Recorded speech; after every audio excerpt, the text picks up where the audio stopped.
2014년 3월 15일 네덜란드의 두 여성 22살 리잔 프론과 21살 크리스 크레머스는 대학 졸업을 앞두고 파나마로 봉사활동 겸 여행을 떠나게 됩니다. 그리고 2주가 지난 4월 1일 만우절의 거짓말처럼 파나마 보켓 지역에 피아니스타 등산로로 산책을 갔던 그녀들이 흔적도 없이 사라져버리는데요. 과연 그녀들에게 무슨 일이 있었던 것일까요? Wish you really don't finish. 칸나의 일기 2013년 네덜란드. 어릴 때부터 한 동네에 자란 리잔과 크리스는 한 살 차이가 났지만 친구처럼 서로를 의지하며 허물없이 지내는 사이였는데요.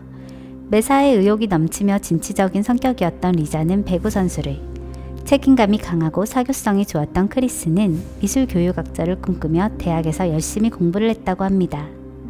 그리고 시간이 흘러 졸업을 앞둔 어느 날, 크리스는 리잔에게 우리 졸업기념 여행 갈까? 라고 제안을 하게 되는데요. 그렇게 그녀들은 중앙아메리카에 위치한 파나마로 떠나기 위해 6개월간 아르바이트를 하며 여행 경비를 마련하고 드디어 2014년 3월 15일 네덜란드 암스테르담 스키폴 공항에서 파나마로 향하는 비행기에 오르게 됩니다. 파나마에서는 총 6주간 머물 예정이었는데요. 처음 2주 동안은 파나마 곳곳의 관광지를 돌아다니며 휴가를 즐기고 남은 4주 동안은 파나마 보켓 지역에서 아이들에게 영어와 미술을 가르치면서 봉사활동을 할 계획이었습니다.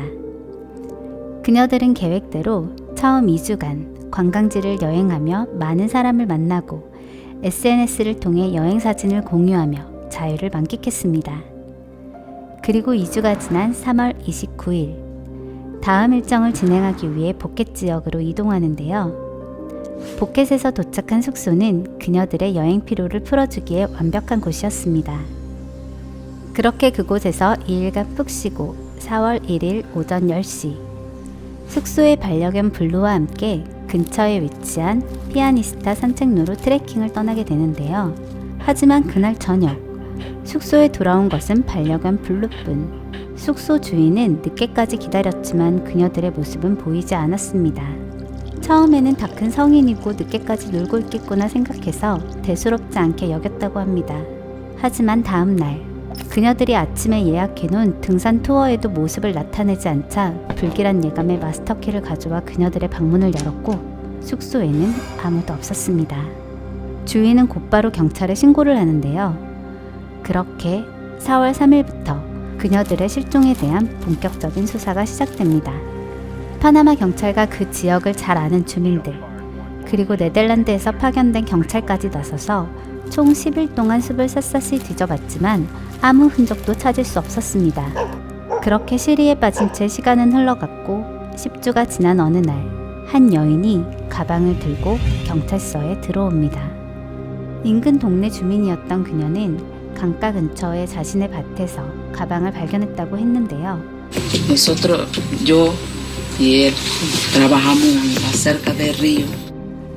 이상한 점은 분명 전날까지만 해도 없었던 가방이 아침에는 있었다고 합니다.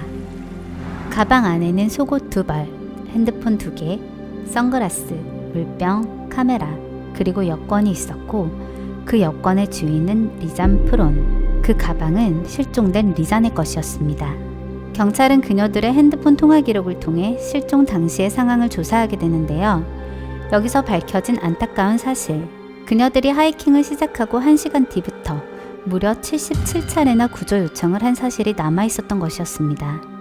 하지만 숲이 우거진 지역이라 핸드폰의 신호는 잡히지 않았고 그렇게 4월 11일 그녀들의 전화기는 꺼져버립니다. 그녀들이 남긴 카메라 속 사진에는 구조 요청을 하기 전까지 천진난만해 보이는 그녀들의 사진이 남아있었는데요. 하지만 그녀들이 실종되고 일주일 후인 4월 8일에 찍힌 사진은 뭔가 이상했습니다. 새벽 1시부터 4시 사이에 3시간 동안 총 90장의 사진들이 2분 간격으로 찍혀 있었고 대부분 어둠 속에서 허공들을 찍은 것이었습니다. 그리고 한 장의 의문의 사진도 추가로 발견되는데요. 바로 핏자국이 있는 크리스의 뒤통수가 찍힌 사진. 경찰들은 사진이 찍힌 지점부터 추적을 다시 시작하게 됩니다. 얼마 후 처음 가방이 발견된 곳에서 몇 킬로 떨어진 지점에서 지퍼가 잠긴 채 가지런히 정리돼 있는 크리스의 반바지를 발견하게 되죠. 그리고 그 외에 다른 흔적은 더 이상 발견되지 않았습니다. 시간은 흘러 실종 2개월째. 배낭이 발견된 곳 근처에서 여성의 골반 뼈와 발이 들어있는 부츠, 그리고 33개의 뼈 조각이 발견됩니다. 경찰은 DNA 분석을 의뢰하였고 조사해보니 그 뼈들은 리장과 크리스의 것. 그렇게 그녀들의 실종 사건은 실종 사망 사건으로 바뀌게 되고 그녀들이 살아있기만을 애타게 기다리던 가족들은 망연자실하게 됩니다. 안타깝게도 파나마 네덜란드 경찰의 공조 수사에도 불구하고 그녀들의 실종 사망 사건은 실마리를 찾지 못한 채 결국 미제 사건으로 남게 됩니다. 파나마의 네덜란드 여대생 실종 사건. 이 사건은 셀 수 없이 많은 의혹을 남기며 여전히 많은 사람들이 자신만의 추측으로 다양한 가설을 만들어내고 있는 미스테리한 사건인데요. 대체 그녀들의 실종에 대한 진실은 무엇일까요? Wish you really don't finish.